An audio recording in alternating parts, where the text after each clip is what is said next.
Alors, mais quand vous parlez, par exemple, de la transition, comment voyez-vous cette transition-là? Avec toujours le chef de l'État et peut-être donner la primature à l'opposition, ou bien comment cela va se Il faire? y a deux transitions possibles. Il y a la transition négociée par le pouvoir, qui accepte de négocier avec l'opposition, de résoudre réellement les problèmes togolais. Et qui demande que l'opposition vienne discuter. L'opposition laisse décider, beaucoup de gens viennent discuter l'avenir du pays. Et ensemble, les discussions auront lieu en vue de cet avenir-là. Et des traits, des jalons seront posés. Et après, il y aura un gouvernement de transition pour aller à autre chose. Ça, c'est la solution la plus judicieuse, la plus intelligente, la plus sérieuse, compte tenu de la solution. Mais il y a aussi la solution qui consiste à refuser cela. Et ça m'étonnerait que le FDNIR accepte cette transition-là. Vous avez vu le gouvernement qui a été mis en place? Ouais. Maintenant, c'est un gouvernement peut-être pur et dur. Dans ce cas-là, ce schéma-là n'existera pas. Alors, si transition doit l'avoir, ça doit être à l'issue d'une crise ouverte.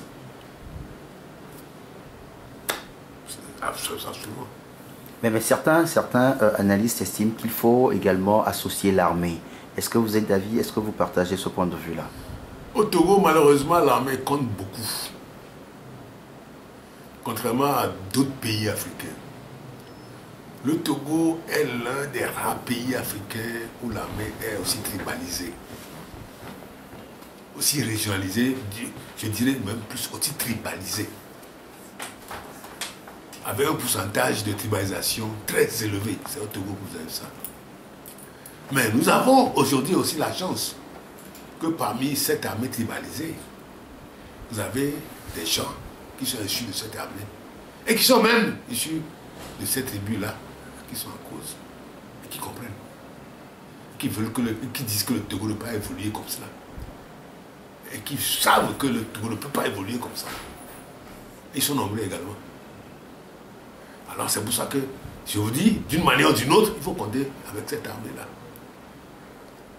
C'est clair. Soit les gens qui ne veulent pas que le changement ait lieu se reviennent à de meilleurs sentiments et dans cette armée, hein, Oui. et les choses évoluent.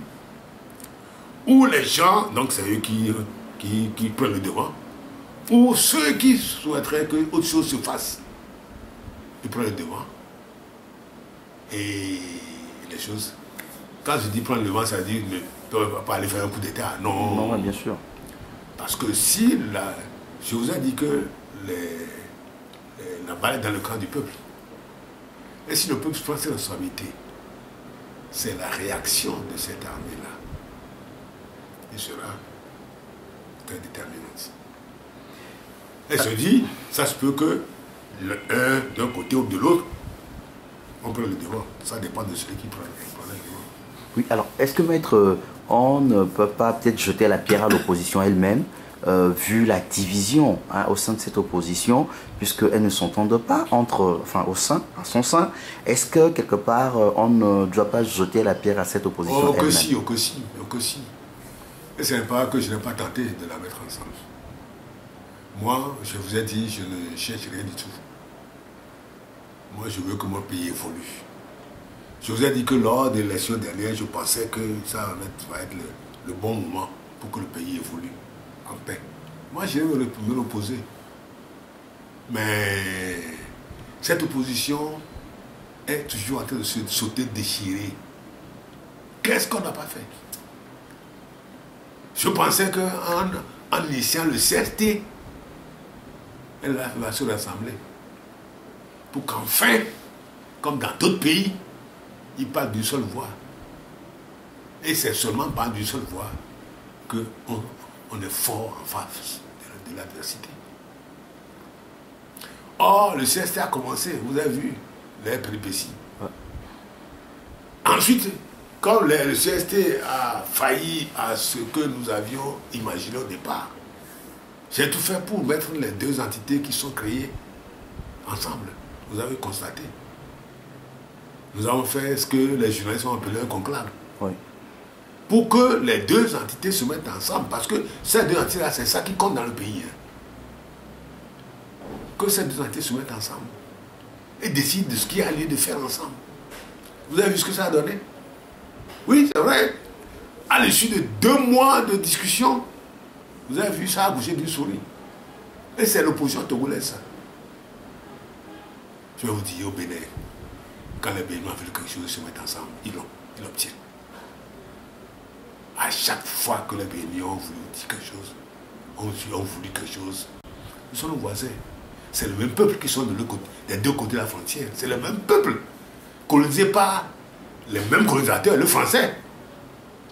Et pourquoi nous réagissons autrement? C'est le même peuple. Au sud comme au nord, c'est le même peuple. Mais divisé par la colonisation. Mais colonisé par le même. Nous dirons que les Ghanéens et les Togo-Britanniques, c'est différent parce que c'est un autre colonisateur et une autre façon de voir. Mais Togo français et le Bénin. Pourquoi les Béninois se comportent comme il faut et quand il faut? Et que les Togolais n'arrivent pas à se comporter comme il faut et quand il faut. Vous avez vu, lorsque, au sorti de la conférence nationale, lorsque ils ont dit que Kérékou est candidat, il faut qu'il parte. Pour qui est l'alternance? Vous avez vu, tout le monde s'est mis derrière Soglo. C'est clair. Et ils ont voté Soglo. Mais quand au bout de 4 ans, 3, 2 ans, 4 ans, on a rendu compte que c'est pas ça qu'ils voulaient, qu'est-ce qu'ils sont allés faire? Ils sont encore tous mis derrière Kérékou. Qu'ils sont enlevés, c'est grave, avant, ils l'ont ramené. Pour que l'alternance se fasse. Mais c'est comme cela que l'opposition se comporte. Quand vous réglez le problème qu'il y a à régler, alors vous commencez à vous battre entre vous. C'est pour ça que je dis, c'est le professeur Ninémi qui a raison dès le début. Hein. Dans son fameux appel de Tchébo, le professeur Ninémi disait démocratie d'abord, multipartisme après. C'est essentiel. Et c'est ce que les Béninois, chaque fois, font. À chaque fois qu'ils sont au bord du fleuve, ils se mettent ensemble pour chercher la pirogue. Celui qui va conduire la pirogue pour aller de l'autre côté du fleuve. Ils se mettent tous dans la pirogue. Ils vont. Au Togo, lorsque vous êtes au bord du fleuve alors qu'il faut aller de l'autre côté, vous avez cherché votre pirogue et il a dit que moi je ne vais pas monter dans cette pirogue. Oh, je viendrai, je chercher une autre pirogue. Et chacun a sa pirogue. Or, vous avez l'adversaire qui est au milieu du fleuve. Ah oui.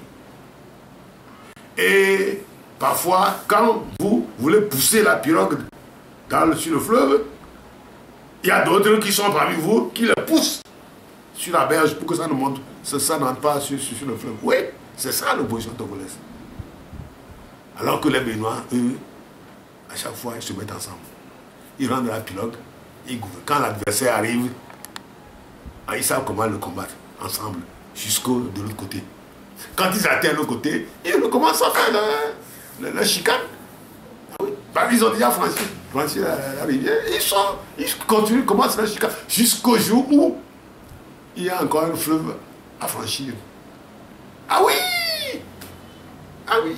Et nous, fleuve par fleuve, on se bat. On se bat. Même parfois, vous allez au milieu du fleuve, vous commencez à vous battre au milieu du fleuve. Et vous vous noyez. Vous vous levez dans la barque, vous commencez à vous battre dans la barque. Et la barque se chavire, se renverse. Oui, c'est ça le Togo. Oui, je vous ai raison. Alors, maître, que faire? Est-ce qu'il faut encore se mettre ensemble de nouveau ou il faut aller à chacun de son côté? Nous avons pensé que en 2012, que la société civile pouvait rassembler l'opposition pour qu'on fasse quelque chose. Moi, je pense aujourd'hui que la société civile peut encore faire beaucoup de choses. Mais cette société civile même, elle est divisée, hein, parce qu'il y a certains qui sont du côté du pouvoir. Oh, ça, c'est pas... Oui, bien sûr, ça, c'est ça. Est-ce que nous appelons les gongos? Oui, qu'on appelle les gongos sont les government ONG. Ah oui, ça y est, organisation non gouvernementale. Ah oui. Non, mais ça, c'est pas la société civile, ça. Non, il faut qu'on soit clair. Une société civile dans un pays, quel que soit le pays, vous allez aux États-Unis, en France, ailleurs, est toujours contre un gouvernement qui est en place. Toujours. Non, mais jamais une société civile qui soutient le gouvernement. Parce que quiconque a du pouvoir a tendance à en abuser.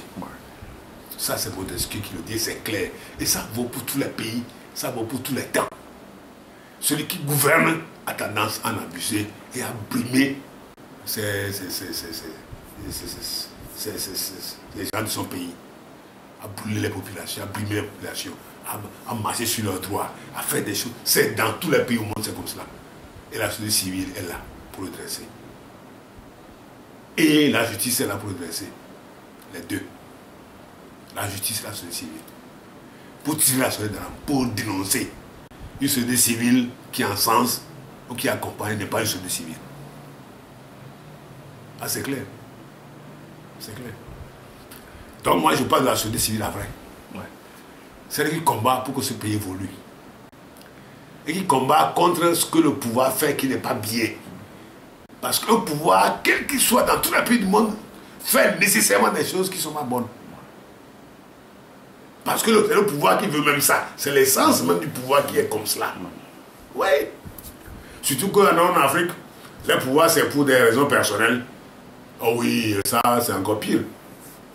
Que dans ces pays où, bien que les gens mettent un peu leurs raisons personnelles devant, mais c'est surtout la raison générale. Et c'est le seul problème qui se pose, c'est que chacun voit l'intérêt général à sa manière, compte tenu de ses intérêts partisans. Mais au Togo, dans l'Afrique, nous ne voyons même pas l'intérêt général. Nous voyons que l'intérêt partisan, l'intérêt particulier, soit l'intérêt personnel du chef de l'État ou l'intérêt personnel de telle personne, de telle autre personne. Oui. Ce n'est même pas l'intérêt du parti. C'est l'intérêt personnel d'individus qui s'ajoutent, qui se mettent ensemble. Ah oui. Ah oui. Et dans ce cas-là, une ONG doit nécessairement combattre ça. Alors si une ONG ne combat pas ça, ce n'est pas une ONG. C'est une gongo, une GNG, c'est clair. Alors donc vous pensez qu'aujourd'hui, la société civile peut encore faire quelque chose? Oui. Et qu'est-ce qu'elle peut faire alors? Oh, nous sommes en train d'y réfléchir. Ne vous en faites pas. Je prends encore mon matin de pèlerin, je commence à agir. Et au niveau de l'opposition, est-ce que vous pensez que les partis politiques doivent se retrouver ensemble pour être toujours ensemble? Vous savez, il y a un pasteur qui a essayé de rassembler cette société civile. Mal, il n'y en a plus. Je crois qu'on a dissuadé définitivement. Il a essayé de rassembler les gens. Il a réussi à mettre tout le monde sans exception, dans le même bureau. Pour trouver une solution. Même là. Même bien que ce soit quelqu'un qui n'a aucun intérêt. Moi, les gens, chaque fois que on pense que j'ai des intérêts, moi j'en ai pas. Mais on le pense. Mais maintenant, arrivé, moi j'ai dit, quand le pasteur, le religieux m'a posé la question, j'ai dit oui, il vaut mieux que vous fassiez ça. Parce qu'on sait que vous n'avez aucun intérêt politique. Moi, on en doute toujours un peu de moi. Et il a fait. Et nous avons organisé ça ensemble. Moi, en restant en arrière-plan. Mais qu'est-ce que ça donne? Rien. Les gens sont même battus à ce niveau-là, dans cette salle-là. Vous ne pouvez pas être d'accord. Ouais. C'est pour ça que je dis, nous pouvons encore trouver une solution à proposer par la société civile aux politiques. Et par le peuple. La société civile aidée du peuple. Comme ça s'est passé au Burkina ou ailleurs. Je ne dis pas qu'il faut faire l'insurrection. On peut faire l'économie de l'insurrection. Si on veut, si on est sage. Mais si on ne veut pas, on ne peut pas en faire l'économie. C'est tout. Alors, maître, parlons un peu du social. Ouais. Ces temps-ci, nous constatons que les prix des denrées, les prix un peu partout ont augmenté de façon criarde. Est-ce qu'on peut donner une explication à cela? À quoi cela est dû? L'explication, il y en a une. Le Togo a bénéficié d'une remise de dette considérable. Les choses sont stabilisées.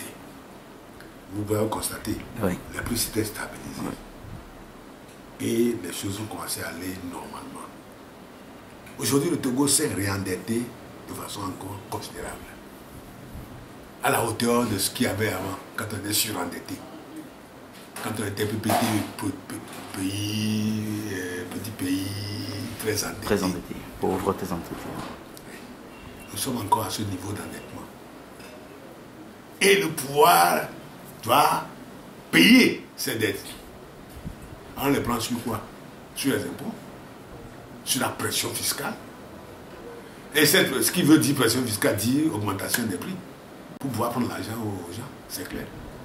On augmente les prix par les impôts, par les taxes, par les petits machins, c'est ça.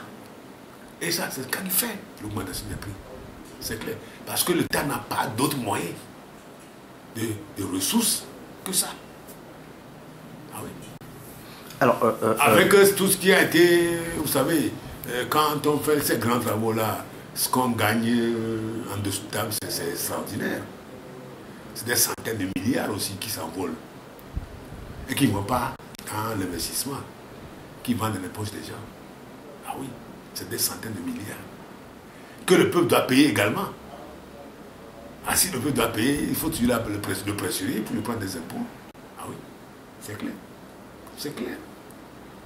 Et c'est ça qui fait l'augmentation des prix, c'est normal. C'est normal.